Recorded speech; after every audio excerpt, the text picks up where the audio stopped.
ብራሕ ስኽራማት ዝተሰነየት ወርሒ ሰነ ንልዕሊ 6 ወርሒ ዝኣክል ሰራዊት ትግራይ ኣብ በረኻታት ክቃለሱ ድሕሪ ምጽናሕ ንትግራይ ተስፋ ሓዚሎም ከተማታት ትግራይ ደበኺሎም ኣብ ህዝቢ ተድዓኒኑ ዝነበረ ወራር ብጅግነቶም ዝመከቱ ንህዝቢ ሓራ ውፅኦም ንባዕሎም ሓራ ዘይወፁ ጀጋኑ ደቂ ትግራይ ሕዚ ኣብ ምንታይ ብርከለው እቲ ሰነ 21 ዝነበረ ናይ ዓወትን ተስፋን ባህጊ ሕዚ ተጋዳላይና ታይ ተሓንጊጡ ክቃለስ ይረአሉ ዝብል እውን ምርኣይ ዝጠልብ እዩ ኣብ ልዕሊ ወረርቲ ሓይልታት ልዕልና ተሓንጊጡ ንኣዋርሕ ዝኣክል ኣብ ቆላ ዝሓጊ ሓይሊ ትግራይ ካብ 11 ክሳብ 19 ሰነ ኣብ ልዕሊ ወረርቲ ንዝበጽሐ መሬት ትግራይ ሓራ ዝገብረ ዓብይ ወፍር እውን ፈጺሙ ብኣልማማ ዝግበር ዝነበረ ዓመጽ ንጨፍጫፍን ብመስዋዕት ህይወት ምጉዳል ኣካለ ተጋደልቲ ትግራይ ተኣልዩ ድማ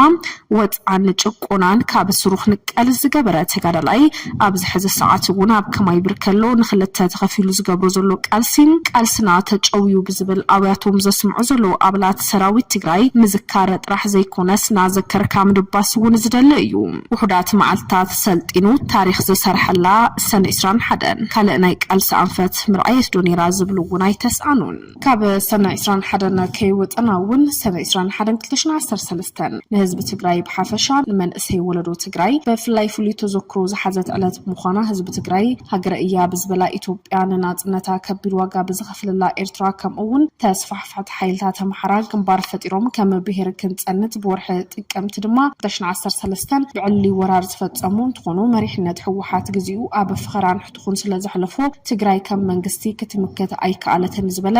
መግለጺ ውድብ ናጽነት ትግራዋይ በትልሙድ ብሄራዊ ውንኡ ተኣኻኺቡ ህዝባዊ መኸታ ካይዱ ካብ ተጽቢት ኩሎም ሓይልታት ጽንተት ወጻኢ ኣብ 8 ዋርሕ መስተንክር ሰሪሑ ኣብ ዝዓለት ዋና ከተማኡ መቐለ ብምቁጻር ብሄራዊ ዓወት እውን ሓፊሱ ህዝቢ ትግራይ መስካሕቲ ግፍዕታት ሓይልታት ጽንተት ከይተሰኮነ ስነ ልቦናዊ ልዕልኑ ሓልዩ ከም ህዝቢ ዓርሱ ንዓርሱ መሪሑ በዓሉን በዓሉ ተወዲቡ ከይተዘራረበ ተደማሚጹ ከይተጸሓሓፈ እውን ተናቢቡ ሓድነቱ ሓልዩ ትንግርቲ ዘሰየም ዓወት ተጎናጺፍ ይብል ኣብ ኣዝዩ ኣጸጋሚ ኩነታት ኮይኑ ህዝቢ ትግራይ ዝፈጠሮ ሓይሊ ምክልኻል ትግራይ TDF ጫፍ ብልሕቲ መኸተ ኮይኑ ምድሓን ብሄር ዝተመስረተ ዝተዋደቐ ብሄራዊ ትካል ትግራይ ዋላ እኳ እንተነበረ እንተርፍኸሉ ምዕምራርን ኣብ ቁም ነገር ዘይርከብ ኣብ ማእገር ህዝቢ ትግራይ ተሓንጊሩ ሰነ 21 2013 መቐለ ዝኣተወ ምሕሳብ ዝተሰኣኑ መሪሕነት ሕወሓት ንጉጅላዊ ረብሕኡ ክጨውዩ ናይ መኸተ ኣንፈት ከስሕት ገይርዎሎ ይብል እቲ መግለጺ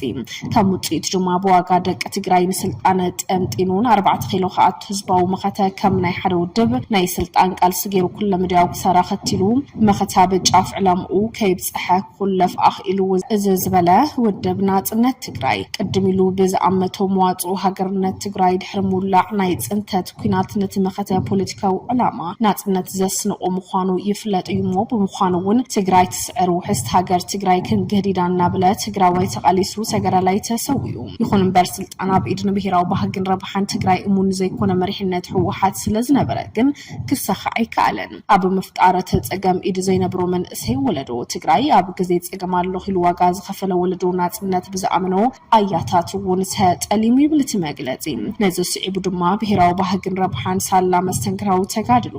ዓለም ፈሊጥዎ ዝሓደረ ብምዃኑ እንትኾነ ግን ብሰንኪ ፍሹል መሪሕነት ቃልሲ ክትሓላለኽን ባህጊ እውን ክናዋሕ ኮይኑሎ ዝመሪሕነት ብዝፈጸሙ ስሕተት ከይተጣዓሰ ከይተዓረመ ንባዕሉ ተበታቲኑ ትግራይ እውን ከፋፊሉ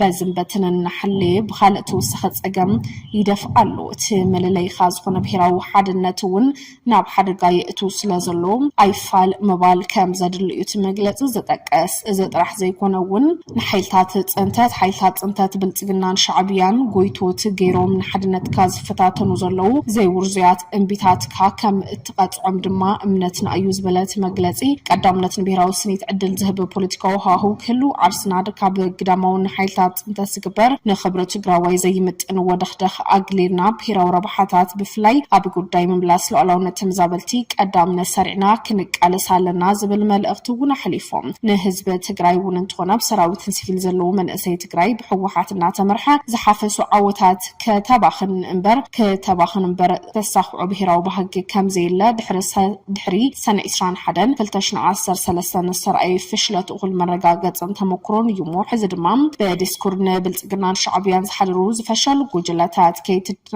ከይትደናገር ኣስተቢልካ ክትውስን ነዚ ኩነታት ብዝግባእ ተረዲእኹም ተንቲንኩም ብሄራዊ ሓላፍነት ተሸኪሙ ይቃለስ ኣብ زلو ودبكا ودبنا طنا تግራይ تسلفو كبلون اتي ودب دما ملأختي احلفو زلو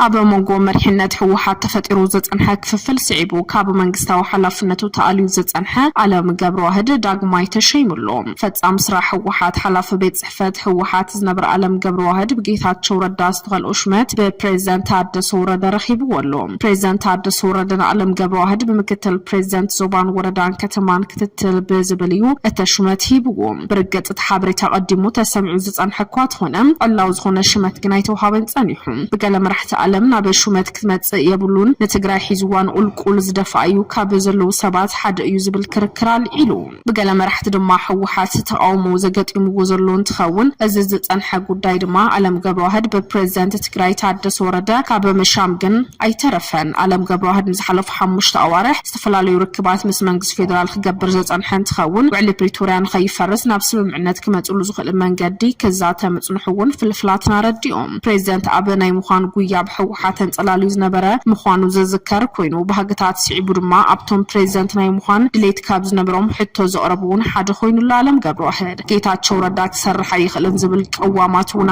መድረኽ ይገልጽ አንይዩ ዓለም قبروحد ፕሬዝዳንት ከውን ዘይخلሉ ባይታ ምስተፈጥራ ግን ምክትል ምخوان ጀነራል ታደሰ ወረደን ኣብ ፕሬዝዳንት አምጽኻም ዓለብና ምክትልነት ምምጻእ ዝብል አዝዩ ተጻረሉ ምخوانውን ውሽጣው ፍፍላትና ዝጥቁሙ እዮም ጀነራል ታደሰ ወረደ ፕሬዝዳንት ንምخوان ዝነብረው ድሌትን ዓለም ገብረዋህድ ምክትል ንምخوان ድማ ተመሳሳለ መስመር ሒዞም መጽንሖምውን ናትሐበር ይርከብ